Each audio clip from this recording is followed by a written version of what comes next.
Hello guys, I welcome you all to tonight's video. It's another beautiful opportunity for us to be together again. It is the time for the $500 trading tips for trading boom and crash, where we usually analyze the market together, check out the market direction, and of course I always use it as an opportunity to give us trading tips on what to go for whenever we are trading, when we will be having another edition of it again tonight. But before we go fully into it, in case you are joining us for the first time, I welcome you all to Qora Digital Cash. This is a platform which I used to share with you my ideas on how you can make some cool cash for yourself online, most especially within the forex niche. All you need to do is just to take some time to browse through the channel, watch my training videos, practice and perfect your trading skill first on your demo account before trying them out on your real account. And if you love my videos, can you give me thumbs up and share with family and friends? And if you are yet to subscribe to this channel, can you do so right away so that you can be notified whenever I upload a training video like this. So quickly, these are the assets we'll be checking out one after the other, and of course everything I'll be doing in this video is going to be based on my own personal analysis, trading tools, and the exact time frame I will be using. Okay, and of course the performance also depends on when you are seeing this video. If you're not joining us live and direct, you will have to have a recheck on the charts before you can follow up with the trading activities. As for the $500 profit per day, it all depends on your trading capital. The more your trading capital, the easier it is for you to achieve. So quickly, let's go straight into what we have right here, starting with boom 1000. Okay guys, we will be starting with boom 1000 right away.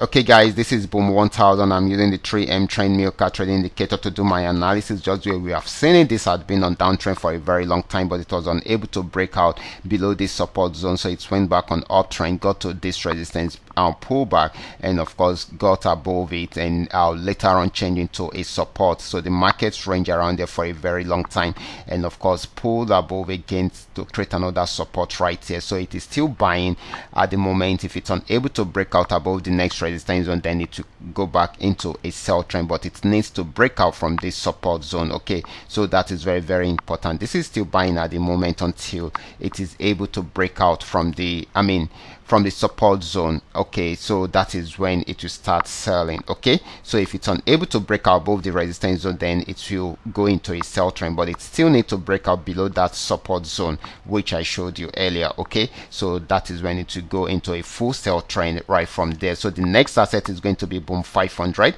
Let's check it out right away.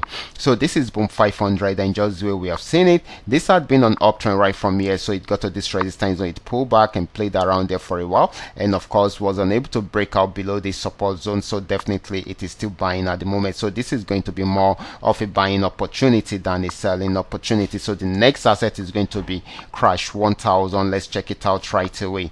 This is crash 1000, and just the way we have seen it, it bought till it got to this resistance zone. It was unable to break out above it, so it went back on downtrend. So it sold till it got to this support zone. If it's unable to break out below the edge, then it will go back into a buy trend, but for now it is still selling until it is unable to go out beyond that. That is when it will go back into a buy trend. Okay, the next asset is going to be crash 500. Let's check it out right away.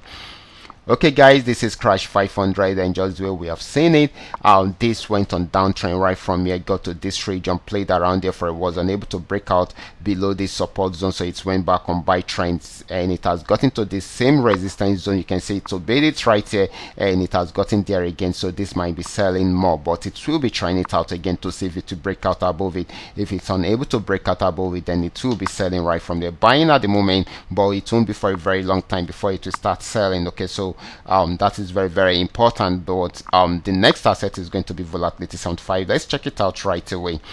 Okay guys, this is volatility 75. Just where we have seen it, it was on downtrend before, but got to this support zone, went back up, and of course and it came down again, and of course as you can see, this is still selling at the moment, even though it's at this support zone. If it's unable to break out below it, then definitely to go back on buy trend, but it is still selling at the moment until it is unable to break out below the support zone. That is when it will buy. Okay, so these are the assets that we have for tonight, and of course all you need to do is just to make sure you understand every part of the analysis and apply them carefully whenever you are trading. For those of you who are about who are just learning how to trade, all you need to do is just to go back to the channel, watch my trading videos, make sure you understand every part of the strategies, practice on your demo account before trying it out on your real account. This is very, very important. I will be stopping right here. Watch out for my next video. Until then, God bless.